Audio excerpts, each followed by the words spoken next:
Hey programmers, welcome back. Right now I want to go over the approach for this tree value count problem. And so in this problem, it's pretty straightforward. We want to take in a binary tree containing some values. We're also going to take in some target value. And what we want to do is return the number of times that that target appears in the tree, right? So if our target is 6 given this tree, the answer you should return is, of course, 3. There are a couple of ways you can go about solving this one. I think no matter how you solve this problem, you're probably going to end up with either a breadth first or a depth first solution, right? So you're probably by now understanding how to use the breadth first and depth first traversal, right? If you do it iteratively, all you need to do is just write your core algorithm to iterate and touch every node within the binary tree. And then whenever you see your target, after you check it, you just increment some counter. And by the end of your function, you return the counter. So in the walkthrough video that's coming up, I promise that we'll implement both the iterative and recursive version.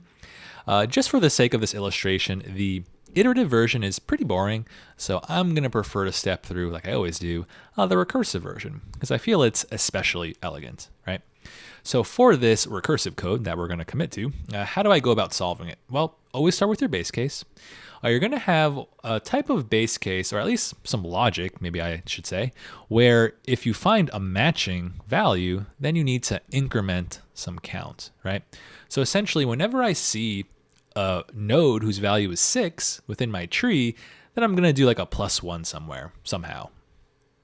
And for my other base cases, typically, we always write a base case about the null nodes within our tree. For a null node, I should basically return 0.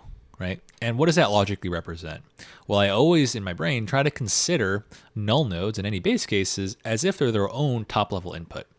So if someone gave me a null node, that means they're giving me the empty tree, right? And they asked me, all right, given this empty tree, how many times does a target of 6 appear? I know without a doubt the answer is 0, right? A target can't appear any times within an empty tree. And so I'm just going to plug in those values here. So I can already kind of foresee where nodes of this tree have their nulls to the left and right. They would kind of all appear here. I'm saying that those calls upon the null pointers would return 0. So notice that if I look at the 6 node, that's the farthest right as possible, it has a right child of 12, but it has a left child of like null. So what I'm saying is that left child is going to return 0. Right? By now you should be familiar with this pattern, especially if you're doing these problems in order, which I highly recommend. All right, so let's root ourselves at this 4 node, and how can we recompute our solution here, right? I want to build up these small values into our larger top level answer. And so what I have to do is just some arithmetic, right?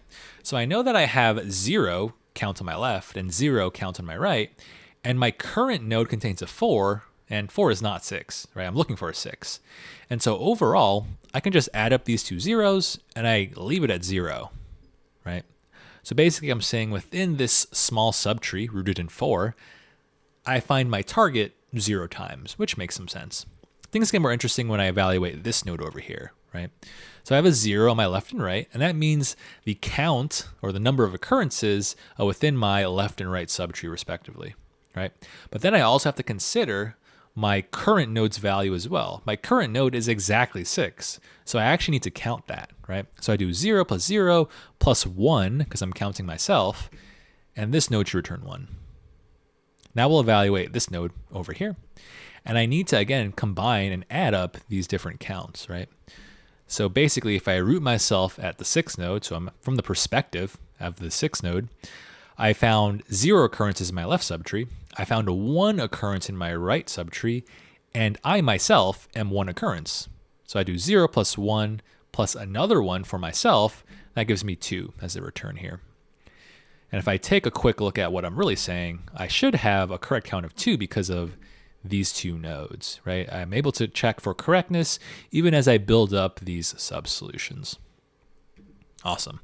Now, nothing fancy. We'll evaluate this 12 over here. I know that this 12 node is going to return an ultimate 0. Now bubbling up a little bit at this 6 node, this 6 node is just going to count itself, and it has 0 on its left, 0 on its right, so this one returns 1. Now finally at the ultimate root, right, I do the same check.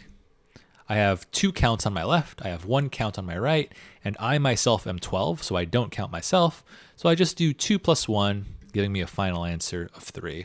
Which is exactly what we expected. Cool. When it comes to the complexity of this, it's actually really simple. Like we always say, n is a number of nodes for this tree problem. Time complexity is just O of n due to the number of recursive calls. We're going to make a single call upon every node of this tree. And if I think about the logic we need on the inside of any particular call, it's just going to be some addition, right? I'm just adding a few different numbers, and it's not a dynamic amount of numbers. So I estimate that a single call will run in O of 1 constant time, but because I have n calls, overall my complexity seems to be O of n for the time. Space complexity also seems to be O of n, just from our stack space, just like usual. All right, so that seems pretty straightforward to code up.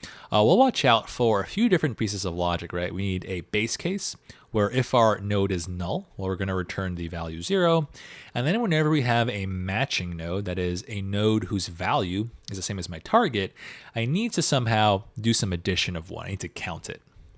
Cool, so I'll catch you in the code walkthrough video.